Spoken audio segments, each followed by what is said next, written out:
ബഹുമാന്യരായ എല്ലാ പ്രേക്ഷകർക്കും ശ്രീഭദ്ര ജ്യോതിഷം ചാനലിലേക്ക് സ്നേഹം നിറഞ്ഞ സ്വാഗതം. അപ്പോൾ ഇന്നത്തെ നമ്മുടെ വീഡിയോയുടെ വിഷയം എന്ന് പറയുന്നത് 2025 മാർച്ച് 29 നടക്കാൻ പോകുന്ന ശനിയുടെ മീനൻ രാശിയിലേക്കുള്ള സ്ഥാനമാറ്റവുമായിട്ട് ബന്ധപ്പെട്ടുള്ള കാര്യങ്ങളാണ്. അപ്പോൾ ശനി ഇപ്പോൾ കുംഭൻ രാശിയിലെ മൂലത്രികോണ ക്ഷേത്രത്തിലാണ് സഞ്ചരിക്കുന്നത്. അത് മീനം രാശിയിലേക്ക് കടക്കുമ്പോൾ ഏതെല്ലാം നക്ഷത്രക്കാർക്കാണ് കണ്ടകശനി ദോഷം ആരംഭിക്കുന്നത് എന്നുള്ളതാണ് നമ്മൾ നോക്കുന്നത്. അപ്പോൾ ഈ കണ്ടകശനി കാലം എന്ന് പറയുന്നത് വളരെ ദോഷകരമായ ദുഃഖങ്ങളേറെ നൽകുന്ന ഒരു കാലഘട്ടമായിട്ടാണ് പഴയ കാലം മുതലേ ആചാര്യന്മാർ വിലയിരുത്തിയിട്ടുള്ളത്. കണ്ടകൻ കൊണ്ടേ പോകും എന്നൊക്കെയാണ് പറയുന്നത്. ഈ കൊണ്ടേ പോകും എന്ന് പറഞ്ഞാൽ ജീവൻ കൊണ്ടുപോകും എന്നുള്ളതല്ല അർത്ഥം. ജീവിതത്തിലെ സുഖങ്ങളും നമ്മുടെ സന്തോഷങ്ങളും എല്ലാം നമ്മളിൽ നിന്ന് അകറ്റുന്നു എന്നുള്ള അർത്ഥത്തിലാണ് ഈ കണ്ടകൻ കൊണ്ടേ പോകൂ എന്ന് പറയുന്നത്. നമ്മൾ ഭാഗ്യാനുഭവങ്ങളെന്നും നമ്മുടെ പൊസഷൻ അല്ലെങ്കിൽ നമ്മുടെ ധനം എന്നൊക്കെ പറഞ്ഞുകൊണ്ടിരിക്കുന്നതുമായ ഒരുപാട് സാധനങ്ങൾ നമ്മളിൽ നിന്ന് പിടിച്ചെടുക്കപ്പെടുന്നു, അല്ലെങ്കിൽ കൈമാറ്റം ചെയ്യപ്പെടുന്നു, അല്ലെങ്കിൽ നമുക്കത് നിർബന്ധിതമായിട്ട് ഉപേക്ഷിക്കേണ്ടി വരുന്ന കാലഘട്ടമാണ് ഈ കണ്ടകശനിയുടെ കാലം. അപ്പോൾ അതാണ് കണ്ടകശനി കൊണ്ടേ പോകൂ എന്നൊക്കെ പറയുന്ന ചൊല്ലിൻ്റെ അടിസ്ഥാനം. അപ്പോൾ നമുക്ക് ഈ കണ്ടകശനി ദോഷം ഏതെല്ലാം നക്ഷത്രക്കാർക്കാണ് അനുഭവപ്പെടാൻ പോകുന്നത് എന്നുള്ളത് ചുരുക്കത്തിലൊന്ന് നോക്കാം. സൗരയൂഥത്തെ സംബന്ധിച്ച് വളരെ പ്രാധാന്യമുള്ള ഒരു ഗ്രഹമാണ് ശനി. അതുകൊണ്ട് തന്നെ ശനിദേവൻ എന്നാണ് പറയുന്നത്. കൊല്ലവർഷം 1200 മീനം 15 ശനി കുംഭൻ രാശിയിൽ നിന്ന് മീനൻ രാശിയിലേക്ക് സംക്രമിക്കുന്നത്. അതായത് 2025 മാർച്ച് 29. 2.5 വർഷമാണ് ശനി ഒരു രാശിയിൽ കൂടെ സഞ്ചരിക്കുന്നത് എന്നുള്ളത് പറഞ്ഞല്ലോ. അതുകൊണ്ട് തന്നെ 2027 ജൂൺ 3 വരെ ശനി മീനം രാശിയിൽ തുടരുന്നതാണ്.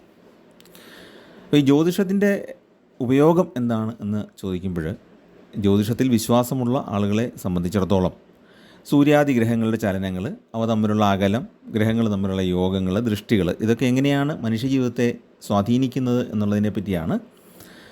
അതുപോലെ തന്നെ കുറച്ചുകൂടെ വിപുലമായിട്ട് നോക്കുമ്പോൾ പ്രകൃതിയെ അത് എങ്ങനെ ബാധിക്കുന്നു എന്നുള്ളതാണ് നമ്മൾ പഠിക്കുന്നത്.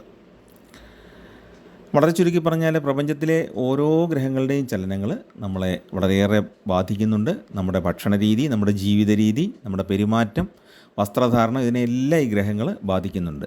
നമ്മൾ ശരിക്കും ആഴത്തിൽ ജ്യോതിഷം പഠിച്ചാൽ നമുക്ക് പ്രവചിക്കാൻ സാധിക്കും. ചിലപ്പോൾ നമുക്ക് അത്ഭുതകരമായിട്ട് തോന്നും, എങ്ങനെയാണ് ഇയാൾ ഒരു 4-5 വർഷത്തിന് ശേഷം പെരുമാറാൻ പോകുന്നത് എന്നുള്ളത് നമ്മൾ അയാളുടെ ജാതകം അനലൈസ് ചെയ്തിട്ട് ഒന്ന് കണക്ക് കൂട്ടി വെക്കുക. 5 വർഷത്തിന് ശേഷം അയാളെ ഒന്ന് നിരീക്ഷിക്കുമ്പോൾ നമുക്ക് മനസ്സിലാവും ഏകദേശം ഒരു 90% നമ്മൾ പ്രതീക്ഷിച്ച പോലെയാണല്ലോ വന്നിരിക്കുന്നത് എന്നുള്ളത് മനസ്സിലാവും. അപ്പോൾ അങ്ങനെ വളരെ കൃത്യമായിട്ട് പ്രവചിക്കാനായിട്ട് സാധിക്കുന്ന കാര്യമാണ് ജ്യോതിഷം എന്ന് പറയുന്നത്. അപ്പം ഈ ശനിയും വ്യാഴവുമാണ് നമ്മുടെ ജീവിതത്തെ ഏറ്റവും കൂടുതലായിട്ട് ബാധിക്കുന്നത്. അപ്പോൾ ഈ ഗ്രഹങ്ങൾ തമ്മിലുള്ള കോണീയ അകലം, അപ്പോൾ അതാണ് നമ്മൾ ഈ രാശി മാറ്റം എന്ന് പറയുമ്പോൾ ഭൂമിയും മറ്റ് ഗ്രഹങ്ങളുമായിട്ടുള്ള അകലമാണ് ശരിക്കും വ്യത്യാസപ്പെടുന്നത്. അപ്പോൾ അത് നമ്മുടെ അനുഭവങ്ങളെ വളരെ വ്യക്തമായിട്ട് തന്നെ സ്വാധീനിക്കുന്നുണ്ട്. ശനിയുടെ രാശിമാറ്റം വളരെ പ്രത്യേകമായിട്ട്, കാരണം ശനി ഒരു തമോഗ്രഹം കൂടെയാണല്ലോ. ശനിയുടെ എല്ലാ ക്വാളിറ്റീസും അല്ലെ ക്യാരക്ടറിസ്റ്റിക്സും എന്താണ്, അതിൻ്റെ പ്രത്യേക ഗുണങ്ങൾ എന്തെല്ലാമാണെന്ന് ചോദിച്ചാൽ ദുഃഖം, വേർപാട്, മരണം തുടങ്ങിയ കാര്യങ്ങളൊക്കെയാണ് സൂചിപ്പിക്കുന്നത്. അതുകൊണ്ട് തന്നെ എന്താണ് വേറൊരു പ്രത്യേകത, ഈ ജാതകത്തിൽ ശനിയും ഗുളികനും കൂടെ ചേർന്ന് നിൽക്കുകയാണെങ്കിൽ, ഗുളികനും ഇതൊക്കെ തന്നെയാണ് സൂചിപ്പിക്കുന്നത്, മരണവും വേർപാടും രോഗവും ദുഃഖവും ഒക്കെ. ശനിയും ഗുളികനും ചേർന്ന് ജാതകത്തിൽ നിൽക്കുകയും കൂടെ ചെയ്യുകയാണെങ്കിൽ ഈ കണ്ടകശനിയും 7.5 ശനിയും ശനിദശയൊക്കെ വരുമ്പോൾ അനുഭവങ്ങൾ വളരെ കൂടുതൽ ദോഷാനുഭവങ്ങൾ വളരെ കൂടുതലായിരിക്കും. അപ്പോൾ ഈ രാശിചക്രത്തിൽ കൂടെ ശനി സഞ്ചരിക്കുമ്പോൾ ഓരോ നക്ഷത്രക്കാരുടെയും പല പല ഭാവങ്ങളിൽ വരുമ്പോഴാണ് ഈ അവസ്ഥകൾ ഉണ്ടാകുന്നത്. ചില രാശികളിൽ കൂടെ അല്ലെങ്കിൽ ചില ഭാവങ്ങളിൽ കൂടെ ശനി സഞ്ചരിക്കുമ്പോൾ വളരെ ഗുണകരമായ അനുഭവങ്ങൾ, ഒരുപാട് യോഗങ്ങളൊക്കെ കിട്ടും. പക്ഷേ ഈ കണ്ടകശനി എന്ന് പറയുന്ന അവസ്ഥയിൽ മിക്കവാറും ഏറെയും ദുഃഖാനുഭവങ്ങളാണ് ഉണ്ടാകുന്നത്. സുഖാനുഭവങ്ങൾ ഉണ്ടാകുകയില്ല എന്ന് പൂർണ്ണമായിട്ടും പറയാൻ പറ്റില്ല. ഏതാണ്ട് ഭൂരിഭാഗവും ഒരു 90%-ലേറെ ദുഃഖാനുഭവങ്ങളും, എന്നാൽ ഇടയ്ക്കിടയ്ക്ക് കുറച്ച് ഗുണാനുഭവങ്ങളും ഉണ്ടാകും. അപ്പോൾ എന്തുകൊണ്ടാണ് ഗുണാനുഭവങ്ങൾ വരുന്നതെന്നും കൂടെ നമുക്കൊന്ന് വിശകലനം ചെയ്ത് മുന്നോട്ട് പോകാം. അപ്പോൾ ആർക്കൊക്കെയാണ് ഈ കണ്ടകശനി അനുഭവപ്പെടുന്നത് എന്നുള്ളതാണ് നമുക്ക് നോക്കാനുള്ളത്. കണ്ടകം എന്നുള്ള വാക്കിന് തടസ്സം ഉണ്ടാക്കുന്നത്, മുറിക്കുന്നത്, ശത്രു, അതുപോലെ തന്നെ മുള്ള് തുടങ്ങിയ അർത്ഥങ്ങളെല്ലാം കൽപ്പിക്കപ്പെടുന്ന ഒരു വാക്കാണ് കണ്ടകം എന്ന് പറയുന്നത്. എന്ന് പറഞ്ഞാൽ നമ്മുടെ ജീവിതത്തിൽ തടസ്സങ്ങൾ ഉണ്ടാക്കുക, നമ്മൾ വളരെ രസിച്ച് ജീവിതം മുന്നോട്ട് കൊണ്ടുപോകുമ്പം ഒരു മുള്ള് കുത്തുന്നത് പോലെ അതിനകത്ത് പ്രശ്നങ്ങൾ ഉണ്ടാകുക, ശത്രുദോഷം നമുക്ക് പ്രകടമായിട്ട് തന്നെ അനുഭവപ്പെട്ടു തുടങ്ങുക. ഇതൊക്കെയാണ് ഈ കണ്ടകശനി കാലത്ത് അനുഭവപ്പെടുന്നത്. അതുകൊണ്ടാണ് ആ പേര് കൊടുത്തിരിക്കുന്നത്. നമ്മളെങ്ങനെയാണത് തിരിച്ചറിയുന്നത്? ഒരാൾ ജനിക്കുന്ന സമയത്ത് ചന്ദ്രൻ നിൽക്കുന്ന രാശിയാണ് അയാളുടെ ജന്മക്കൂറ് എന്ന് പറയുന്നത്. അപ്പോൾ കണ്ടകങ്ങൾ ഏതൊക്കെയാണ് എന്ന് ചോദിച്ചാൽ, നമ്മുടെ ഈ രാശിചക്രത്തിൽ അല്ലെങ്കിൽ നമ്മുടെ ഗ്രഹനിലയിൽ കണ്ടക സ്ഥാനങ്ങൾ ഏതൊക്കെയാണ് എന്ന് ചോദിച്ചാൽ, ജന്മക്കൂറ്, അതിൻ്റെ 4-ാം ഭാവം, 7-ാം ഭാവം, 10-ാം ഭാവം. നമ്മൾ ജനിച്ച സമയത്തുള്ള ചന്ദ്രൻ നിൽക്കുന്ന ആ രാശിയാണ് നമ്മുടെ ജന്മക്കൂറ്. അവിടെ ശനി നിൽക്കുമ്പോൾ, അല്ലെങ്കിൽ ആ ജന്മക്കൂറിൻ്റെ 4-ാം ഭാവത്തിൽ, ജന്മക്കൂറ് മുതൽ നമ്മൾ ഓരോ രാശിയായിട്ട് എണ്ണുമ്പോൾ അതിൻ്റെ 4-ാം ഭാവത്തിൽ ശനി വരിക, അല്ലെങ്കിൽ 7-ാം ഭാവത്തിൽ ശനി വരിക, അല്ലെങ്കിൽ 10-ാം ഭാവത്തിൽ ശനി വരിക. അങ്ങനെ 1, 4, 7, 10 ഭാവങ്ങളിൽ ശനി സഞ്ചരിക്കുന്ന കാലമാണ് കണ്ടകശനി അനുഭവപ്പെടുന്നത്. അപ്പോൾ ഓരോ ഭാവത്തിലും ഈ ശനി 2.5 വർഷമാണ് സഞ്ചരിക്കുന്നത്. അപ്പോൾ കണ്ടകം എന്നുള്ള വാക്കിന് ഈ കേന്ദ്രഭാവങ്ങളുമായിട്ടും ബന്ധമുണ്ട്. നമ്മൾ 1, 4, 7, 10 എന്നൊക്കെ പറയുന്നത് നമ്മുടെ കേന്ദ്രഭാവങ്ങളാണ്. അപ്പോൾ നമ്മൾ ജാതക വിശകലനത്തിൽ അത് കേന്ദ്രം എന്നുള്ള ഇതിൽ ഉപയോഗിക്കുന്നു. നമ്മുടെ കൂറുഫലം അല്ലെങ്കിൽ താൽക്കാലിക ഫലം പറയുമ്പോൾ, ഗ്രഹങ്ങളുടെ ചാരഫലം പറയുമ്പോൾ നമ്മൾ ഇതിനെ കണ്ടകം എന്നുള്ള വാക്കുകൂടെ ഉപയോഗിക്കാറുണ്ട്. അപ്പം 4, 7, 10 എന്നീ കണ്ടകങ്ങളും അതോടൊപ്പം ജന്മശനി എന്ന് പറയുന്നത് 7.5 ശനിയും കൂടിയാണ്. അത് രണ്ടും കൂടെ ചേർന്നാണ് വരുന്നത്. ജന്മക്കൂറിൽ ശനി സഞ്ചരിക്കുന്ന കാലത്ത് അവർക്ക് 7.5 ശനിയിലെ മധ്യഭാഗമായ ജന്മശനി എന്നുള്ള അവസ്ഥയുമുണ്ട്. അതോടൊപ്പം തന്നെ അത് കണ്ടകശനിയുമാണ്. അപ്പം 2025 മാർച്ച് മാസം 29 ശനിമാറ്റം മൂലം കണ്ടകശനി ആരംഭിക്കുന്നത് ജന്മശനി വരുന്ന മീനക്കൂറുകാർക്ക്, ശനി 4-ൽ സഞ്ചരിക്കുന്ന ധനുക്കൂറുകാർക്ക്, ശനി 7-ൽ സഞ്ചരിക്കുന്ന കന്നിക്കൂറുകാർക്ക്, പിന്നെ ശനി 10-ൽ സഞ്ചരിക്കുന്ന മിഥുനക്കൂറുകാർക്ക്. ഈ 4 കൂറുകാർക്കാണ് കണ്ടകശനിയുടെ എഫക്റ്റുകൾ ഉണ്ടാകുന്നത്. ഇതിൽ ഈ മീനക്കൂറുണ്ടല്ലോ, ശനി ഇപ്പോൾ ട്രാൻസിറ്റ് ചെയ്യാൻ പോകുന്ന ആ മീനക്കൂറിൽപ്പെട്ട ആളുകൾക്ക് കണ്ടകശനിയും 7.5 ശനിയും ഒന്നിച്ചാണ് അനുഭവിക്കേണ്ടി വരുന്നത്. അപ്പോൾ ഈ വളരെയധികം ദോഷഫലങ്ങൾ അനുഭവിക്കുന്ന ഒരു കാലമാണ് കണ്ടകശനിക്കാലം എന്ന് പറഞ്ഞല്ലോ. പൊതുവെ പറഞ്ഞാൽ ദുഃഖങ്ങളുണ്ടാവുക, വഴക്കുകളുണ്ടാവുക. എത്ര നല്ല സ്വഭാവക്കാരനാണെങ്കിലും ഈ സമയത്ത് നാക്കുപിഴച്ചോ അല്ലെങ്കിൽ മറ്റുള്ളവരുമായിട്ട് തെറ്റിദ്ധാരണ ഉണ്ടായോ എങ്ങനെയെങ്കിലും വഴക്കുകൾ സൃഷ്ടിക്കപ്പെടും. അലഞ്ഞു തിരിയേണ്ടി വരിക, അല്ലെങ്കിൽ അലച്ചിലുകൾ ഉണ്ടാവുക, സ്ഥാനഭ്രംശം ഉണ്ടാവുക, സാമ്പത്തിക നഷ്ടം ഉണ്ടാവുക, കുടുംബത്തിൽ ദോഷാനുഭവങ്ങൾ ഉണ്ടാവുക, പിന്നെ സമൂഹത്തിൽ വെറുക്കപ്പെടുക അല്ലെങ്കിൽ കുടുംബത്തിൽ വെറുക്കപ്പെടുക, അപമാനം ഉണ്ടാകുക, അപവാദ പ്രചരണം നേരിടേണ്ടി വരിക, മരണതുല്യമായ അനുഭവങ്ങൾ ഉണ്ടാവുക, അപകടങ്ങളിൽ ഉൾപ്പെടുക, കേസുകൾ ഉണ്ടാവുക, ജയിൽവാസം ഉണ്ടാവുക തുടങ്ങിയ ദോഷങ്ങളൊക്കെയാണ് ഈ കണ്ടകശനിക്കാലത്ത് അനുഭവപ്പെടുന്നത്. അപ്പം ഓരോ ഭാവത്തിലും ശനി സഞ്ചരിക്കുമ്പോൾ ഓരോ തരത്തിലുള്ള ഫലങ്ങളാണ് അവർക്ക് കിട്ടുന്നത് എന്നും മനസ്സിലാക്കണം. കാരണം കണ്ടകശനി എന്ന് നമ്മൾ പൊതുവെ പറഞ്ഞാലും 1-ൽ സഞ്ചരിക്കുന്ന ശനി, 4-ൽ സഞ്ചരിക്കുന്നത്, 7-ൽ സഞ്ചരിക്കുന്നത്, 10-ൽ സഞ്ചരിക്കുന്നത്, ഇത് 4ഉം വ്യത്യസ്തമായ അനുഭവങ്ങളാണ് ഉണ്ടാകുന്നത്. അപ്പോൾ നമുക്ക് ഓരോന്നായിട്ട് നോക്കാം, ഒരുപാട് ദീർഘിപ്പിക്കാതെ. ആദ്യത്തേത് ധനുക്കൂറുകാരുടെ ഫലമാണ് നോക്കാനുള്ളത്. അതായത് മൂലം, പൂരാടം, ഉത്രാടത്തിൻ്റെ ആദ്യ പാദം ഉൾപ്പെടുന്ന ധനുക്കൂറുകാരുടെ ഫലം. മൂലം, പൂരാടം, ഉത്രാടത്തിൻ്റെ ആദ്യ പാദം. അപ്പോൾ ധനുക്കൂറുകാരെ സംബന്ധിച്ച് 4-ാം ഭാവത്തിലേക്കാണ് ശനി വരുന്നത്. ഇപ്പം ധനുക്കൂറുകാർക്ക് ശനി വളരെ അനുകൂലമായിട്ട് 3-ാം ഭാവത്തിൽ നിൽക്കുകയായിരുന്നു, കുംഭത്തിൽ. അത് 4-ലേക്ക് മാറുമ്പോൾ ധനുക്കൂറുകാരുടെ ആ സുഖാനുഭവങ്ങൾക്ക് പെട്ടെന്ന് ഒരു ഭംഗം ഉണ്ടാകും. ഈ 4-ാം ഭാവം എന്ന് പറയുന്നത് വളരെ വൈകാരിക പ്രാധാന്യമുള്ള ഒരു ഭാവമാണ്. കാരണം 4-ാം ഭാവം കുടുംബസ്ഥാനമാണ്. നമ്മുടെ കുടുംബവും രക്തബന്ധമുള്ളവരുമായിട്ട് ബന്ധപ്പെട്ടതാണ് 4-ാം ഭാവം. അമ്മ, അമ്മാവൻ, നമ്മുടെ അനന്തരവൻ, അനന്തരവൾ, ബന്ധുക്കൾ, നമ്മുടെ വീട്, വാഹനം, വസ്തു, നമ്മുടെ ഇരിപ്പിടം, സുഹൃത്തുക്കൾ, കുടുംബക്ഷേത്രം, തറവാട് തുടങ്ങിയ കാര്യങ്ങളൊക്കെ ഈ 4-ാം ഭാവം കൊണ്ടാണ് ചിന്തിക്കപ്പെടുന്നത്, അല്ലേ? മാതാ സുഹൃൻ മാതുല ഭാഗിനേയോ ക്ഷേത്രം സുഖം വാഹനം ആസനം ച. ലാളിത്യമംബ ശയനം ച വൃദ്ധി പശ്വാദികം ജന്മഗൃഹം ചതുർത്ഥാൽ എന്നുള്ള ആ ശ്ലോകപ്രകാരം നമ്മൾ ഈ 4-ാം ഭാവം കൊണ്ട് ഈ പറഞ്ഞ കാര്യങ്ങളെല്ലാം നമ്മുടെ രക്തബന്ധത്തിലുള്ള ആൾക്കാരുമായിട്ടും നമ്മുടെ സ്വത്തുവകകൾ, കുടുംബ കാര്യങ്ങൾ, ഇതെല്ലാം നമ്മൾ 4-ാം ഭാവം കൊണ്ടാണ് ചിന്തിക്കുന്നത്. അപ്പോൾ അതിൽ കൂടെ ശനി അങ്ങ് സഞ്ചരിച്ച് പോകുമ്പോൾ എന്തെല്ലാം ആയിരിക്കും ഉണ്ടാകുന്നത്? കുടുംബത്തെ സംബന്ധിച്ചിടത്തോളം അഭിപ്രായ വ്യത്യാസങ്ങൾ, പരാതികൾ, പിന്നെ ക്ലേശങ്ങൾ, സാമ്പത്തിക ക്ലേശമാകാം, അല്ലെങ്കിൽ ജോലിയിലുള്ള ക്ലേശമാകാം, കഷ്ടനഷ്ടങ്ങൾ വ്യാപാരത്തിലൊക്കെ പ്രത്യേകിച്ചും ഈ സമയത്ത് അനുഭവപ്പെടാം. ഏറിയും കുറഞ്ഞുമൊക്കെ ഇത് അനുഭവപ്പെട്ടുകൊണ്ടിരിക്കും.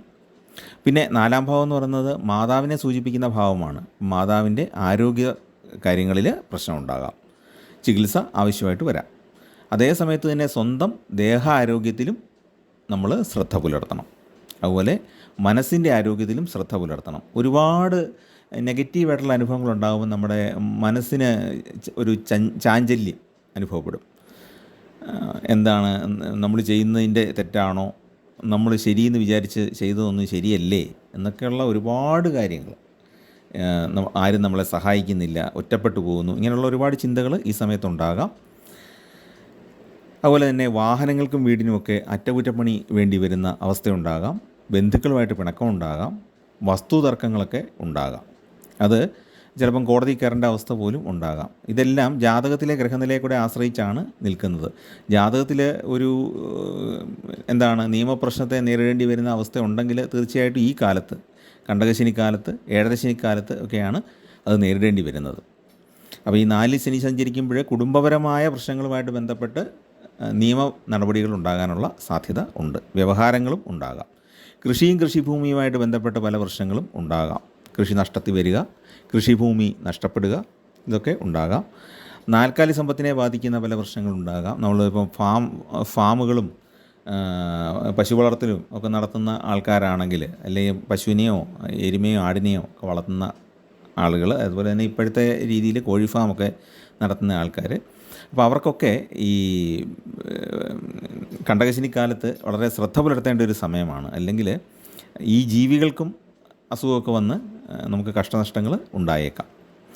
പിന്നെ ഏതൊരു പ്രവൃത്തിയിലും നമ്മൾ അതുവരെ ഉണ്ടായിരുന്ന ഉത്സാഹത്തിൽ നിന്നൊക്കെ മാറിയിട്ട് ഒരു ഉത്സാഹം കുറഞ്ഞ അവസ്ഥയിലേക്ക് പോകാം. ശനി ഒന്നാമതെ മടി ഉണ്ടാക്കുന്ന ഗ്രഹവും കൂടിയാണ്, മോശം സ്ഥാനത്ത് നിന്നാൽ.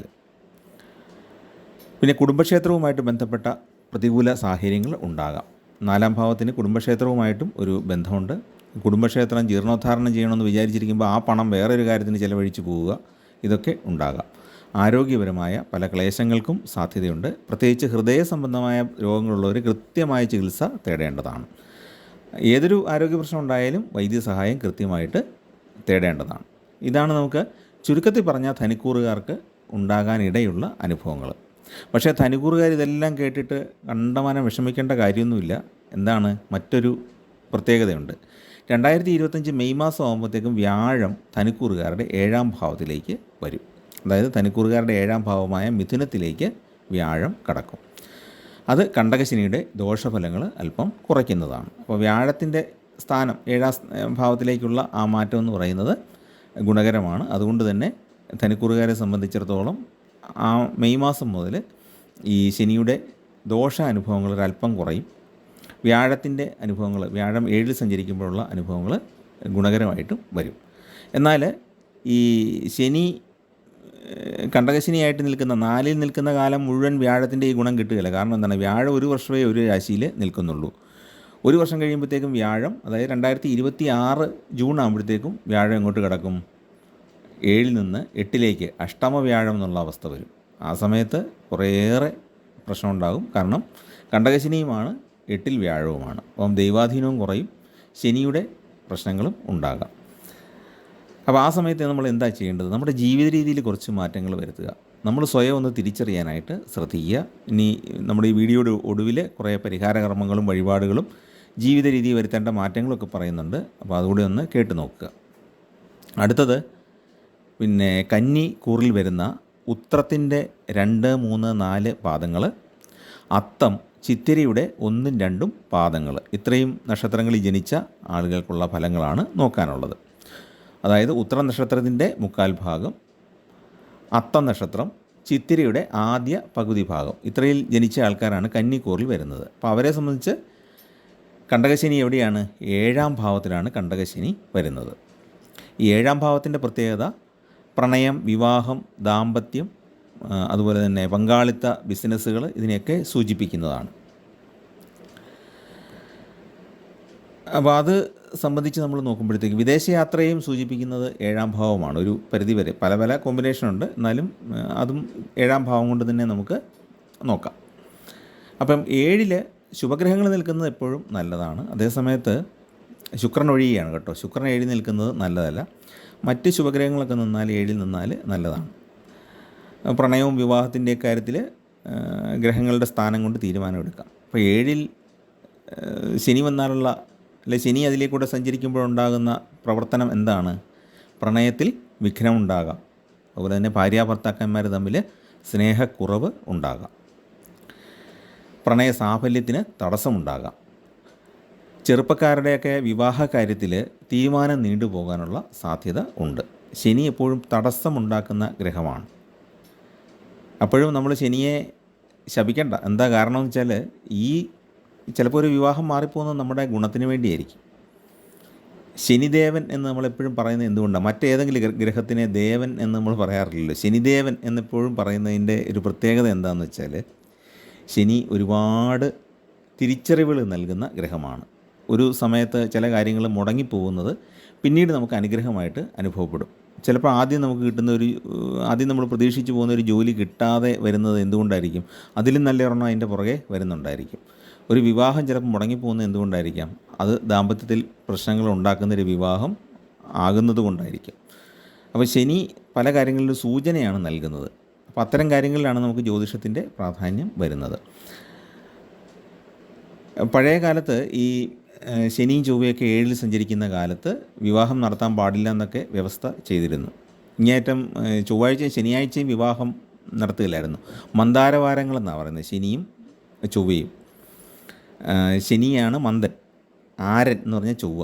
അപ്പോൾ മന്ദാരവാരങ്ങളിൽ വിവാഹം നടത്താറില്ലായിരുന്നു. ഇപ്പോൾ അതൊക്കെ നോക്കാതെയൊക്കെ ചെയ്യുന്നുണ്ട്.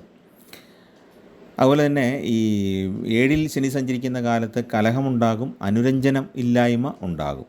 അപ്പം ജീവിത പങ്കാളികൾ തമ്മിലാണെങ്കിലും വ്യാപാര പങ്കാളികൾ തമ്മിലാണെങ്കിലും ചേർച്ചയില്ലായ്മ ഉണ്ടാകാം. പരസ്പര വിശ്വാസമില്ലായ്മ ഉണ്ടാകാം. ബിസിനസ്സിലാണെങ്കിൽ അങ്ങോട്ടും ഇങ്ങോട്ടും കണക്ക് ചോദിച്ച് തെറ്റിപ്പിരിയുക, സാധനങ്ങൾ കൃത്യമായിട്ട് വിറ്റ് പോകുന്നതിൽ അലംഭാവം കാണിക്കുക, അവൻ ചെയ്യട്ടെ അല്ലെങ്കിൽ ഇവൻ ചെയ്യട്ടെ എന്നങ്ങനെ തർക്കിച്ചുകൊണ്ടിരിക്കുക മനസ്സുകൊണ്ട്. അങ്ങനെ പരാജയത്തിലേക്ക് അത് എത്തിച്ച് കൊണ്ടുപോകും. അങ്ങനെ തർക്കങ്ങൾ, പരാജയങ്ങൾ ഒക്കെ അടിക്കടി വന്നു ചേരാം. അതുപോലെ തന്നെ വിദേശത്ത് പോകാനായിട്ട് നമ്മൾ ആഗ്രഹിച്ചിരിക്കുന്ന സമയത്ത് പോകാൻ പറ്റാതെ വരാം. നേരെ മറിച്ച് നമ്മൾ നാട്ടിൽ തന്നെ നിൽക്കാനായിട്ട് ഇങ്ങനെ ആഗ്രഹിച്ച് ഇവിടെ തന്നെ ജോലി തേടുന്നു. അപ്പോഴാണ് വിദേശത്ത് നിന്ന് വിളി വരുന്നത്. അപ്പം നമ്മൾ പ്രതീക്ഷിക്കാതെ അങ്ങോട്ട് പോകേണ്ടി വരാം. ഇങ്ങനെ നമ്മുടെ പ്രതീക്ഷയ്ക്കൊക്കെ വിരുദ്ധമായ പല കാര്യങ്ങളും ഈ സമയത്ത് സംഭവിക്കും. ഉദ്ദേശിക്കുന്ന പല കാര്യങ്ങളും സാധിച്ചു കിട്ടാനായിട്ട് ഒരുപാട് കാലതാമസം ഉണ്ടാകുന്നതാണ്. അന്യദേശത്ത് കഴിയുന്നവർക്കാണെങ്കിൽ നല്ല ജോലിയെ കിട്ടുമെന്ന് പ്രതീക്ഷിച്ച് പോയവർക്ക് ജോലി കിട്ടാത്ത അവസ്ഥയും ഉണ്ടാകാം. അതായത് സാമ്പത്തികമായിട്ട് പ്രശ്നമുണ്ടാകുക, സാമ്പത്തികമായിട്ട് ഉദ്ദേശിച്ച മെച്ചം കിട്ടാതിരിക്കുക, പിന്നെ ഈ കടം കൊടുത്ത പണം തിരിച്ച് കിട്ടാതിരിക്കുക, അത് ചോദിക്കുമ്പോഴത്തേക്ക് ശത്രുത ഉണ്ടാകുക. ഇതൊക്കെ ഈ 7 ശനി സഞ്ചരിക്കുന്ന കാലത്ത് ഉണ്ടാകാം. അതായത് ഈ സ്നേഹബന്ധങ്ങളെയൊക്കെ തകർക്കുന്ന ഒരുപാട് അനുഭവങ്ങളാണ് 7 ശനി നൽകുന്നത്. പിന്നെ കന്നിക്കൂറുകാർക്ക് ഗുണകരമായ ഒരു ഗ്രഹാവസ്ഥ ഇതിനിടയ്ക്ക് വരുന്നത് എപ്പോഴാണ്? 2025 മെയ് മാസം മുതൽ 2026 ജൂൺ വരെ വ്യാഴം അവരുടെ കർമ്മഭാവത്തിലാണ് സഞ്ചരിക്കുന്നത്. 10ൽ വ്യാഴം സഞ്ചരിക്കുന്നു. ഈ കാലം ഗുണകരമല്ല. അതിനുശേഷം 11ലേക്ക് വ്യാഴം വരും. 2026 ശേഷം 11ലേക്ക് വ്യാഴം വരും.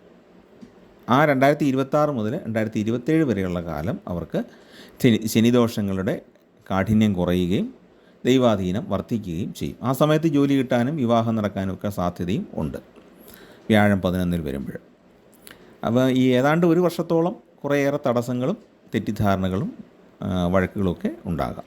അടുത്തത് മകയിരത്തിൻ്റെ രണ്ടാമത്തെ പകുതി, അതായത് 3ഉം 4ഉം പാദങ്ങളിൽ ജനിച്ചവർ, തിരുവാതിര, പുണർതത്തിൻ്റെ ആദ്യ മുക്കാൽ ഭാഗത്ത് ജനിച്ചവർ, ഇത്രയും പേര് മിഥുനക്കൂറിലാണ് ഉൾപ്പെടുന്നത്. മിഥുനക്കൂറിൽ വരുന്ന ഈ നക്ഷത്രക്കാർക്ക് ശനി 10ാം ഭാവമായ മീനം രാശിയിലേക്കാണ് കടക്കാൻ പോകുന്നത്. 10ാം ഭാവം കർമ്മഭാവമാണ്. കർമ്മഭാവത്തിൻ്റെ പ്രത്യേകത എന്താ? നമ്മുടെ ഉപജീവനം, നമ്മുടെ ജോലി, നമ്മുടെ പ്രവർത്തന മേഖല, ഇതെല്ലാം ഈ 10ാം ഭാവം ആയിട്ട് ബന്ധപ്പെട്ടതാണ്. അപ്പം 10ാം ഭാവത്തിൻ്റെ ആ ബലം അതനുസരിച്ചാണ് നമുക്ക് കർമ്മരംഗത്തുള്ള അനുഭവങ്ങൾ ഉണ്ടാകുന്നത്. ശനി 10ാം ഭാവത്തിൽ കൂടെ സഞ്ചരിക്കുമ്പം തൊഴിൽ തേടുന്നവർക്ക് തടസ്സങ്ങൾ ഉണ്ടാകാം. അതാണ് 10ൽ കൂടെ ശനി സഞ്ചരിക്കുമ്പം തൊഴിൽ തടസ്സം ഉണ്ടാകും, ഉദ്യോഗസ്ഥർക്ക് സമാധാനക്കുറവ് ഉണ്ടാകാം. പിന്നെ വേറെന്താണ്? തൊഴിൽ സ്ഥലത്ത് സഹപ്രവർത്തകരുടെയൊക്കെ സഹകരണം കുറയും. ഉദ്യോഗസ്ഥർക്ക് ഉദ്ദേശിക്കുന്ന സ്ഥലത്തേക്ക് സ്ഥലം മാറ്റം കിട്ടാനായിട്ട് ബുദ്ധിമുട്ടാകും. പ്രമോഷനും വേതന വർധനവ് അല്ലെ ശമ്പള വർധനവൊക്കെ തടയപ്പെടും. പല കാരണങ്ങൾ അതിനിടയ്ക്ക് ഉണ്ടാകും. പിന്നെ രാഷ്ട്രീയ വിരോധങ്ങൾ നേരിടേണ്ടി വരിക, അങ്ങനെ മനസ്സിൻ്റെ സ്വസ്ഥത തന്നെ നഷ്ടപ്പെടുത്തുന്ന പല പല കാര്യങ്ങൾ ഉണ്ടാകും. നമ്മുടെ എതിരാളികൾ കരുത്ത് നേടുകയും അവർ കൂടുതൽ ആനുകൂല്യങ്ങൾ പറ്റിക്കൊണ്ട് പോകുന്നത് നമുക്ക് കണ്ടുകൊണ്ടിരിക്കേണ്ടതായിട്ട് വരും. നമ്മളെക്കാൾ കഴിവ് കുറഞ്ഞവർ നമുക്ക് അർഹതപ്പെട്ട പല കാര്യങ്ങളും നേടിക്കൊണ്ടു പോകുന്നു. ഇതൊക്കെ നമുക്ക് കാണേണ്ടി വരുന്ന അവസ്ഥയാണ് 10ൽ ശനി സഞ്ചരിക്കുന്ന സമയം.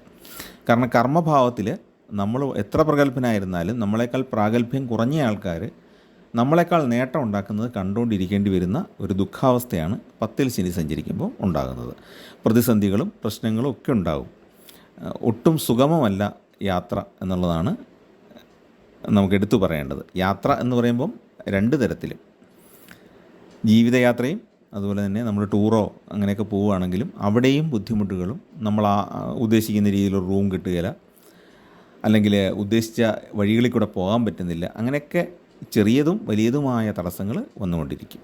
അതുപോലെ തന്നെ കടങ്ങൾ തിരിച്ചടയ്ക്കാനായിട്ട് വളരെ ബുദ്ധിമുട്ടായിരിക്കും.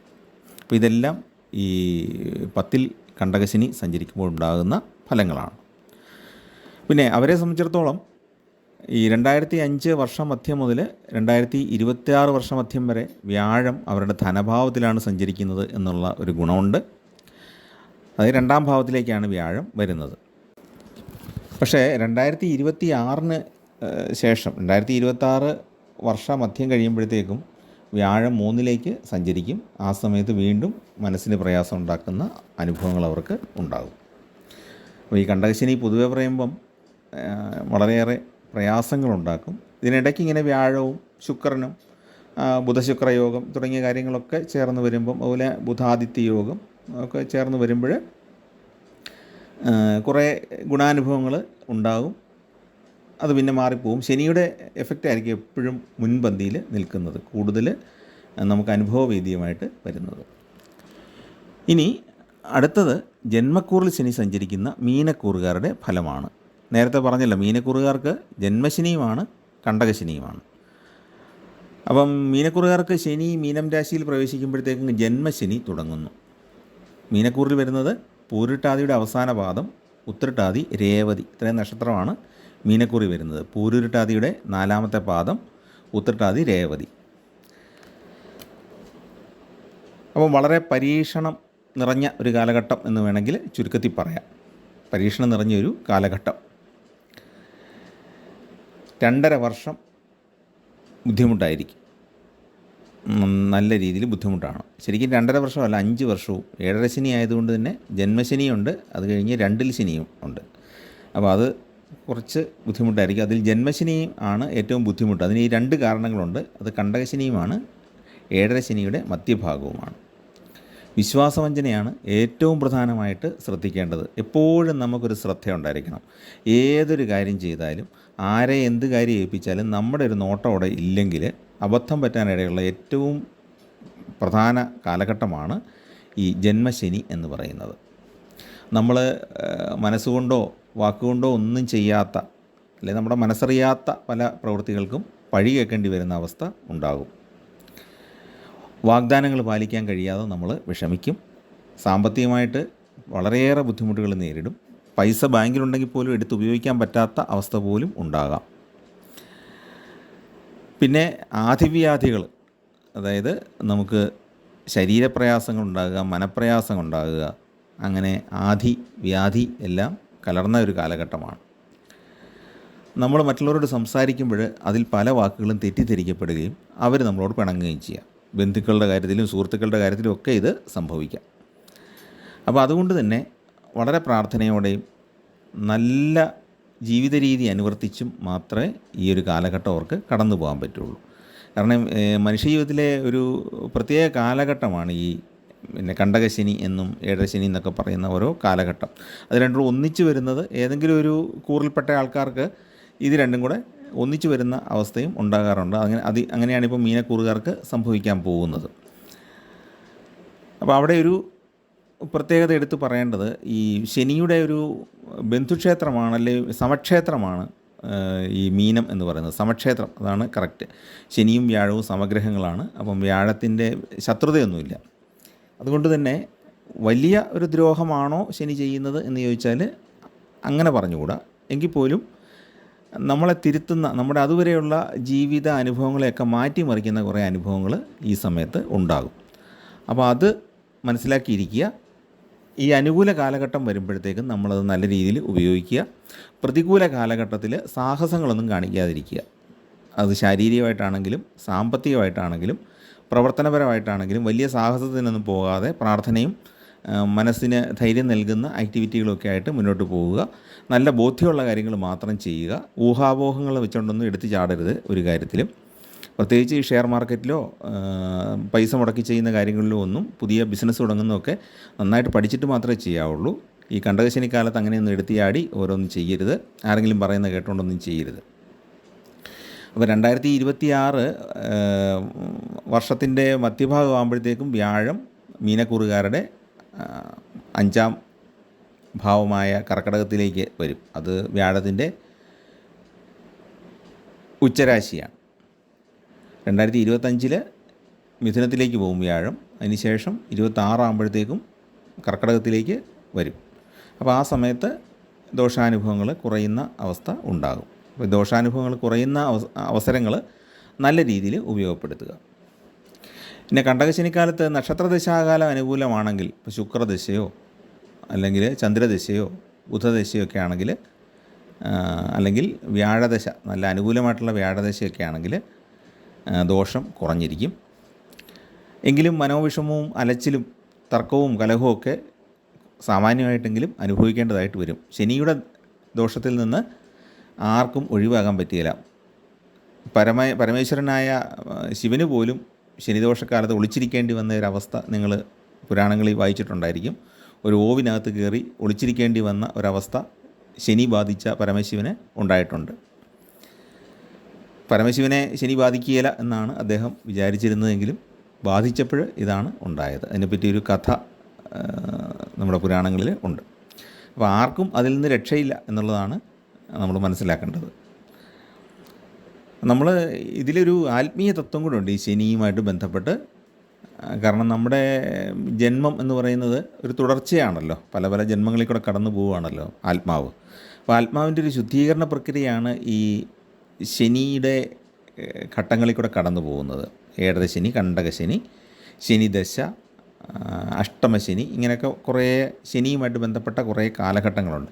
ഈ സമയത്തെല്ലാം നമ്മൾ ഒരു ശുദ്ധീകരണമാണ് നടക്കുന്നത്. നമ്മൾ ശരിയെന്ന് വിചാരിച്ചിരുന്ന പല കാര്യങ്ങളും തിരുത്തേണ്ടി വരിക, നമ്മൾ തെറ്റെന്ന് പറഞ്ഞുകൊണ്ടിരുന്ന പല കാര്യങ്ങളിലും ചില ശരിയായ കാര്യങ്ങൾ ഉണ്ടായിരുന്നു തിരിച്ചറിയുക. അതുപോലെ തന്നെ സമ്പത്ത്, ആഡംബരം, ഇതിൻ്റെയൊക്കെ നിഷ്ഫലത തിരിച്ചറിയുക. ബന്ധങ്ങളിലുള്ള ഉള്ളുകളികൾ തിരിച്ചറിയുക. അതായത് നമുക്കൊരു ദോഷകാലം വരുമ്പോഴേ നമുക്കറിയത്തുള്ളൂ യഥാർത്ഥ ബന്ധു ആരാണ്, യഥാർത്ഥ സുഹൃത്ത് ആരാണ്. ഇതൊക്കെ നമുക്ക് ദോഷകാലത്തെ തിരിച്ചറിയാൻ പറ്റുള്ളൂ. അപ്പോൾ ഇങ്ങനെയുള്ള ഒരുപാട് കാര്യങ്ങൾ നമ്മളെ മനസ്സിലാക്കി തരുന്നത് ഈ ശനിയുടെ ദോഷകാലങ്ങളിലാണ്. നമ്മളത് ശ്രദ്ധിച്ചാൽ നമുക്കത് കൃത്യമായിട്ട് മനസ്സിലാകും. ശ്രദ്ധിച്ചില്ലെങ്കിൽ നമ്മളിത് അന്ധവിശ്വാസമാണെന്ന് പറഞ്ഞ് തള്ളിക്കളയും. ഇത്രയേ ഉള്ളൂ. അപ്പോൾ നമുക്ക് സ്നേഹമുള്ള ആൾക്കാരാണോ നമ്മുടെ അടുത്തേക്ക് വരുന്നത്, നമ്മൾ ആനുകൂല്യങ്ങളൊക്കെ കൊടുക്കുന്നത് ശരിയായ ആളുകൾക്ക് തന്നെയാണോ, ഇതൊക്കെ നമുക്ക് മനസ്സിലാക്കാൻ ഈ ശനി ദോഷക്കാലങ്ങൾ നമ്മളെ പ്രാപ്തമാക്കും. ഇനി നമുക്ക് പരിഹാര കർമ്മങ്ങളിലേക്കൂടെ ഒന്ന് നോക്കാം. ശനിദോഷത്തിൻ്റെ തീവ്രത കുറയ്ക്കാനായിട്ട് പഴയ ആചാര്യന്മാർ പല പരിഹാരങ്ങളും പറഞ്ഞിട്ടുണ്ട്. അപ്പോൾ ജീവിത രീതിയിൽ ഒരു മാറ്റം വരുത്തുക എന്നുള്ളത് വളരെ പ്രധാനമാണ്. ശനി എന്ന് പറയുന്നത് നീതിയുടെ ദേവതയാണ്. അതുകൊണ്ടാണ് ശനിദേവൻ എന്ന് പറയുന്നത്. അപ്പോൾ നമ്മൾ എവിടെയൊക്കെ ഒളിച്ചാലും, നമ്മൾ തെറ്റ് ചെയ്തിട്ട് എവിടെയൊക്കെ എങ്ങനെയൊക്കെ മുങ്ങി നടന്നാലും, നമ്മൾ എന്തെല്ലാം സമ്പാദിച്ചാലും അതിൻ്റെ ശനി നമ്മളെ പിടിച്ചാൽ പിടിച്ചത് തന്നെയാണ്. അതായത് നമ്മൾ ചില ദശാകാലങ്ങളിലൊക്കെ വാരിക്കൂട്ടി സമ്പത്തുണ്ടാക്കും, മറ്റുള്ളവരെ പറ്റിച്ചും എന്നൊക്കെ നമ്മൾ വിചാരിക്കും, നമ്മൾ മിടുക്കനായി എന്നൊക്കെ വിചാരിക്കും. പക്ഷേ ഈ ശനിയുടെ എലമെൻറ്റ്സ് ബാധിക്കുന്ന സമയത്ത് ഇത് മുഴുവൻ നമുക്ക് നഷ്ടപ്പെടുകയോ അല്ലെങ്കിൽ അതിൻ്റെ ഇരട്ടി നമുക്ക് പോവുകയോ ചെയ്യും എന്നുള്ളതാണ് നമ്മൾ നോക്കിയിരുന്നാൽ നമുക്കറിയാം. അപ്പോൾ അതുകൊണ്ട് തന്നെ ജീവിതത്തിലെ പരമാവധി സത്യസന്ധത പുലർത്തുക എന്നുള്ളതാണ് ഈ ശനിദോഷക്കാലത്ത് ചെയ്യേണ്ട ഏറ്റവും നല്ല കാര്യം. ഉള്ളിൽ എന്താണോ അത് തന്നെ പുറത്തും കാണിക്കുക എന്ന് ചുരുക്കത്തിൽ പറയാം. മനസ്സിൽ കള്ളമില്ലാതെ മുന്നോട്ട് പോവുക, നമ്മുടെ അത്യാഗ്രഹങ്ങളൊക്കെ മാറ്റിവെച്ച് ഈശ്വരചിന്തയുടെയും സഹജീവി സ്നേഹത്തോടും കൂടി മുന്നോട്ട് പോവുക. പിന്നെ അന്നദാനം, വസ്ത്രദാനം, ഔഷധദാനം തുടങ്ങിയ കാര്യങ്ങളൊക്കെ എല്ലാ മതക്കാർക്കും എല്ലാ വിശ്വാസക്കാർക്കും ചെയ്യാവുന്ന കാര്യങ്ങളാണ്. അതൊക്കെ ശനിദോഷം കുറയ്ക്കുകയും ചെയ്യും. പിന്നെ നമ്മുടെ റിച്വൽസ്, അതായത് മതപരമായ ചടങ്ങുകളെക്കുറിച്ചുകൂടെ പറയാം. ശനിയാഴ്ച ഒരു നേരം മാത്രം ധാന്യം ഭക്ഷിച്ച് വ്രതമനുഷ്ഠിക്കുന്നത് ഉത്തമമാണ്. ദോഷ കാഠിന്യം കുറയാനായിട്ട് നല്ലതാണ്. അതുപോലെ ശനിയാഴ്ച ദിവസം ശാസ്താക്ഷേത്ര ദർശനം നടത്തി നീരാഞ്ജനം സമർപ്പിച്ച് ആ നീരാഞ്ജനത്തിൻ്റെ പ്രസാദം വാങ്ങിച്ച് നീരാഞ്ജനം ഒഴിയുന്ന സമയത്ത് അത് കണ്ട് തൊഴണം. അത് വളരെ ഗുണകരമാണ്. അതുപോലെ തന്നെ നമുക്ക് ശാസ്താവിന് നെയ്വിളക്ക് തെളിച്ച് പ്രാർത്ഥിക്കുന്നതും നല്ലതാണ്. പിന്നെ നീലത്താമര, ശംഖുപുഷ്പം തുടങ്ങിയവ കൊണ്ട് ശാസ്താവിനെ അർച്ചന ചെയ്യുന്നതും വളരെ നല്ലതാണ്. പിന്നെ നല്ല ധനശേഷിയൊക്കെ ഉള്ളവർ മലയാള മാസത്തിലെ ആദ്യ ശനിയാഴ്ച നീരാഞ്ജനത്തോടൊപ്പം എള്ളുപായസം നിവേദിക്കുക. അതുപോലെ തന്നെ നവഗ്രഹ പ്രതിഷ്ഠയുള്ള ക്ഷേത്രത്തിൽ ശനീശ്വര പൂജ നടത്തുക, ശനീശ്വര ഹോമം നടത്തുക, അല്ലെങ്കിൽ ശനിക്ക് നീരാഞ്ജനം നടത്തിയിട്ട് നീല നിറത്തിലുള്ള പട്ട് സമർപ്പിക്കുക. ഇതൊക്കെ ഗുണകരമായിട്ട് നമുക്ക് ചെയ്യാവുന്നതാണ്. ആരോഗ്യ പ്രശ്നങ്ങൾ അനുഭവപ്പെടുന്നവർ ശിവക്ഷേത്രത്തിൽ കൂവളത്തില സമർപ്പിക്കുന്നത് നല്ലതാണ്. പിന്നെ ശനിദോഷം മാറാനായിട്ടുള്ള ഏറ്റവും ഉത്തമമായ ഒരു പ്രതിവിധിയാണ് ഹനുമാൻ സ്വാമിയെ ഭജിക്കുക എന്നുള്ളത്. വെറ്റിലമാല, അവില്, വടമാല തുടങ്ങിയ കാര്യങ്ങളൊക്കെ ഹനുമാൻ സ്വാമിക്ക് സമർപ്പിക്കാം.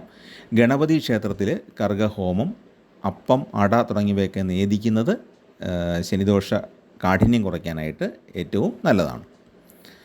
അപ്പോൾ അതൊക്കെ നമ്മുടെ വിശ്വാസം അനുസരിച്ചും നമ്മുടെ അടുത്തുള്ള ക്ഷേത്രത്തിൽ ഏത് വഴിപാടാണോ ഉള്ളതെന്നുള്ളതനുസരിച്ചൊക്കെ ചെയ്യുക. ഏതായാലും നവഗ്രഹ ക്ഷേത്രത്തിൽ പറ്റുന്ന സമയത്തൊന്ന് പോയിട്ട് ശനിക്കൊരു നീല പട്ട് വാങ്ങിച്ച് സമർപ്പിക്കുകയും ഒരു അർച്ചന അല്ലെങ്കിൽ ശനിക്ക് നീരാഞ്ജനം ചെയ്യാറുണ്ട്, അതുകൂടെ ചെയ്യുന്നത് ഏറ്റവും നല്ലതാണ്. അല്ലെങ്കിൽ ശനിക്കൊരു എള്ളുതിരി തെളിയിക്കുക, അവിടെ ഒരു പട്ട് സമർപ്പിക്കുക. അത് നമുക്ക് വളരെ ചിലവ് കുറഞ്ഞ രീതിയിൽ ചെയ്യാവുന്നതാണ്. അത് ഏതെങ്കിലും ഒരു സമയത്ത് ഈ വരുന്ന 2.5 വർഷത്തിനുള്ളിൽ ഒരു 3-4 മാസം കൂടുമ്പോഴെങ്കിലും ഒന്ന് പോയി ചെയ്യുന്നത് നല്ലതാണ്. ഒരുപാട് തടസ്സങ്ങൾ മാറിക്കിട്ടും, അല്ലെങ്കിൽ ദുഃഖാനുഭവങ്ങളൊക്കെ ഒന്ന് മാറ്റിവിടാനായിട്ട് നല്ലതാണ്. പിന്നെ ശ്രദ്ധിക്കേണ്ട ഒരു കാര്യം, ഈ ജാതകത്തിലെ പിതൃദോഷ സൂചന എന്തെങ്കിലും ഉണ്ടെങ്കിൽ, നമുക്ക് ഈ ജാതകം എന്ന് പറയുന്നത് നമ്മുടെ പൂർവ്വജന്മങ്ങളുടെയൊക്കെ സൂചിതമാണല്ലോ ജാതകം എന്ന് പറയുന്നത്. അപ്പോൾ അങ്ങനെ അതിനകത്ത് ഈ പിതൃദോഷം അല്ലെങ്കിൽ പൂർവ്വ പിതൃക്കളുമായിട്ട് ബന്ധപ്പെട്ട എന്തെങ്കിലും ദോഷം ഉണ്ടെങ്കിൽ ഈ കണ്ടകശനിക്കാലത്ത് ശനിയാഴ്ച ദിവസം കുളിച്ച് നല്ല വൃത്തിയുള്ള വസ്ത്രമൊക്കെ ധരിച്ച് കാക്കയ്ക്ക് എള്ള് ചേർത്ത് ചോറ് കൊടുക്കുന്നത് നല്ലതാണ്. അതോടൊപ്പം തന്നെ ശനിദോഷമുള്ളവർ ശനീശ്വര മന്ത്രം ജപിക്കുന്നത് ഉത്തമമാണ്. ശനിയാഴ്ച പ്രത്യേകിച്ച് എല്ലാ ദിവസവും 108 തവണ ജപിക്കുകയാണെങ്കിൽ ഏറ്റവും നല്ലതാണ്. ഏറ്റവും കുറഞ്ഞത് ശനിയാഴ്ചയെങ്കിലും ജപിക്കുക. നമുക്കെല്ലാം അറിയാവുന്ന മന്ത്രമാണ്. നീലാഞ്ജന സമാഭാസം രവിപുത്രം യമാഗ്രജം ഛായാമാർത്താണ്ഡ സംഭൂതം തം നമാമി ശനൈശ്വരം. നീലാഞ്ജന സമാഭാസം രവിപുത്രം യമാഗ്രജം ഛായാമാർത്താണ്ഡ സംഭൂതം തം നമാമി ശനൈശ്വരം.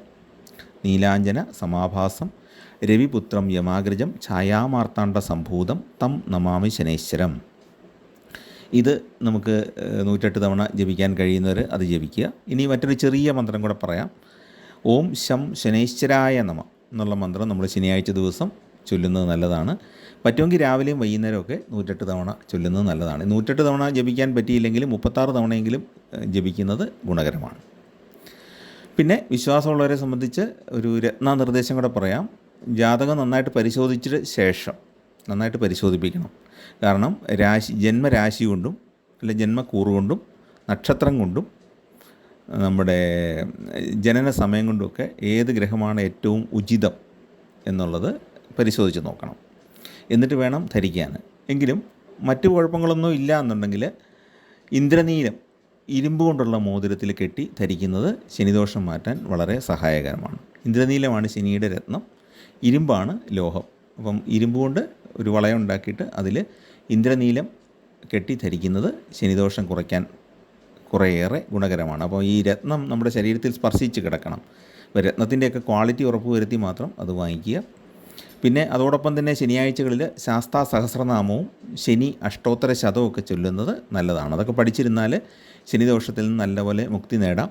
കഠിനമായ വ്യഥകൾ അല്ലെങ്കിൽ വേർപാട് കൊണ്ടുള്ള ദുഃഖങ്ങളൊക്കെ ഉണ്ടാകുമ്പോൾ, അല്ലെങ്കിൽ ആഗ്രഹങ്ങൾ സാധിക്കാതെ നിരാശ വരുമ്പോഴൊക്കെ ഈ ശാസ്താ സഹസ്രനാമം ചൊല്ലുന്നത് ഏറ്റവും നല്ലതാണ്. പെട്ടെന്നൊരു ആശ്വാസം ലഭിക്കുന്നതാണ്. അപ്പം എല്ലാവരും ശനി ഭഗവാനെ നന്നായിട്ട് പ്രാർത്ഥിച്ചുകൊണ്ട് ഈ അവസ്ഥയെ നേരിടുക. കണ്ടകശനി അനുഭവിക്കുന്ന ഈ നക്ഷത്രക്കാരൊക്കെ നമ്മൾ ഒന്നിനെയും ഭയപ്പെടേണ്ട കാര്യമില്ല. നമ്മുടെ ഓരോ ഗ്രഹാവസ്ഥകളും നമ്മളെ റിഫൈൻ ചെയ്യാനുള്ള, നമ്മുടെ ജീവിതത്തെ പുനർനവീകരിക്കുന്നതിനുള്ള ഒരവസ്ഥയാണ് എന്നുള്ളത് മനസ്സിലാക്കുക. ജ്യോതിഷം അതിനെ ഒന്ന് വെളിവാക്കി തരുന്നു എന്നുള്ളതേ ഉള്ളൂ. അപ്പോൾ എല്ലാവർക്കും വളരെ ഗുണകരമായ ഒരു കാലമായിരിക്കട്ടെ. ശനിദോഷങ്ങൾ കാര്യമായിട്ട് ബാധിക്കാതെ നിങ്ങളുടെ കണ്ടകശനിക്കാലം കടന്നു പോകട്ടെ എന്ന് പ്രാർത്ഥിക്കുന്നു. സാധിക്കുന്ന രീതിയിൽ ഉള്ള വഴിപാടുകളും നിങ്ങൾ ചെയ്യുക. ചാനൽ ഇഷ്ടപ്പെട്ടെങ്കിൽ ദയവായിട്ടൊന്ന് സബ്സ്ക്രൈബ് ചെയ്യുക. നിങ്ങളുടെ കൂട്ടുകാർക്കും പരിചയക്കാർക്കും ഒന്ന് ഷെയർ ചെയ്ത് കൊടുക്കുക. എല്ലാവർക്കും ശനീശ്വരൻ്റെയും ശാസ്താവിൻ്റെയും അനുഗ്രഹം ധാരാളമായിട്ട് ഉണ്ടാകട്ടെ എന്ന് പ്രാർത്ഥിക്കുന്നു. എല്ലാവർക്കും നമസ്കാരം.